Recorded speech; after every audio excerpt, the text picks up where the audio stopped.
Julie Delpy plays on the sorts of taboos and the sorts of nuances of our society that make things complicated. The things we have to pretend about, the things we can say, the things we cannot say, and that awkwardness of trying to be your authentic self and experience life being you in the constraints and the confines of social structures.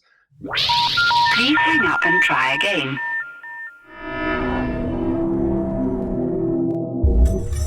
Hello and welcome back to my channel, First Time.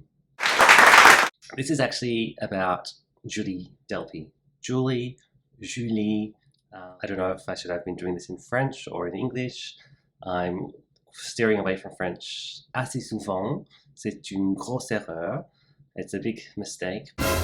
That's what happens. You make mistakes in life. I have seen just up to the second episode of her new Netflix series, On the Verge. In the 90s, I was going to the cinema seeing films around the time when Before Sunrise came out. For whatever reason, I did not go and see that film. But I knew who Julie Delpy was. I think I'd seen the previews. I know within the few years following the release of that film, I would have seen the Three Colors trilogy, in which she had a starring role of Three Colors White, I think. In any case, I knew who Julie Delpy was, and it was in 2007. I was going through the last of my major life upheavals. I think in 2007, it was my peak jet setter year. I think I'd counted I'd been on 14 individual flights, which for me was a lot. I think I started 2007 in Central Australia. Then I moved to the northwest of Australia. Then I moved to the southeast of Australia in Sydney. Then I was intending to move to the southwest of Australia, but I, during that year, made the decision to stay in Paris. Suffice to say, it was a bit of a crazy year, and by the time I got to Paris, I was just like, I'm done. I made my bed, and now I just want to fucking sleep in it. When I had been to Paris, made the decision to come back, I had some affairs to tidy up, such as possessions, positions, accommodations in Sydney, and there was a film that I really wanted to see, so I went along to see a film. There was a cinema at the Darling Harbour, iconic spot, and it was Julie Delpy, 2 days in Paris. I think she co-wrote that film. The characters are neurotic. The characters have hang-ups about everyday life things. They're literally the reflection of the things that we all have hang-ups about. And I didn't really see much of Julie Delpy until many years later. It had been brewing on me. I'm like, I want to see Before Sunrise. I want to see Before Sunset. I want to see Before Midnight. I still haven't seen Before Midnight.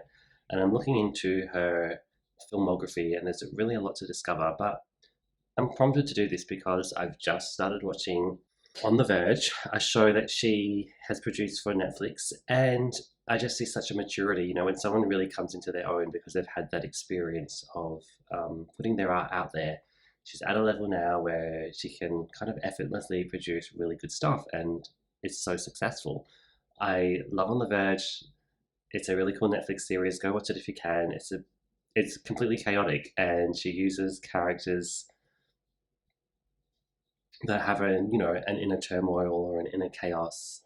They're not really perfect. They're trying to be perfect. And Julie Delpy plays on the sorts of taboos and the sorts of nuances of our society that make things complicated. The things we have to pretend about, the things we can say, the things we cannot say, and that awkwardness of trying to be your authentic self and experience life being you in the constraints and the confines of social structures, relationships, social mores and attitudes. Definitely political correctness is a huge part in this. She just does it so well, and she's got that, the character is conflicted because she is American and French at the same time. But, I moved to Paris, and it was pretty hard to adapt to living there. And then when I moved back to Australia, it was even harder to readapt back to the Australian way of life. I had relearned my system, and then I had to relearn it all over again, having two systems that had already fought a war and found their peace, found their treaty, and then to fight it all over again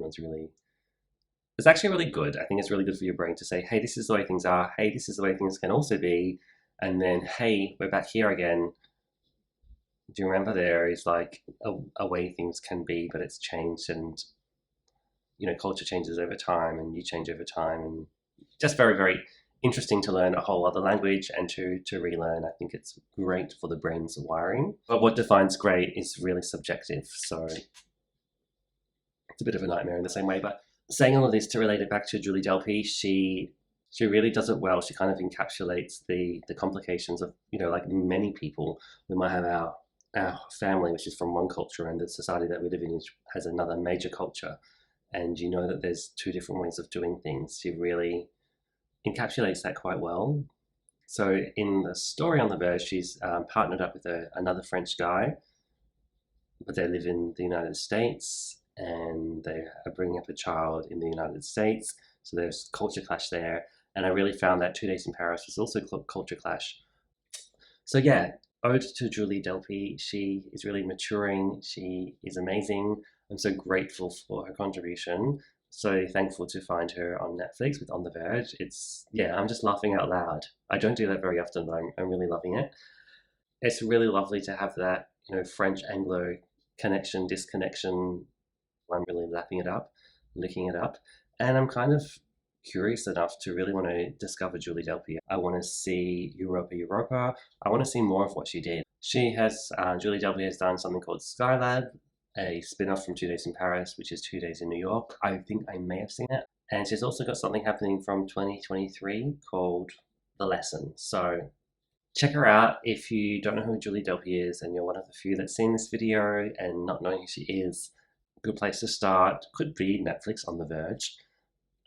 Secondly, it could be 2 Days in Paris. Thanks so much for watching, and I hope to see you in the next video. Bye.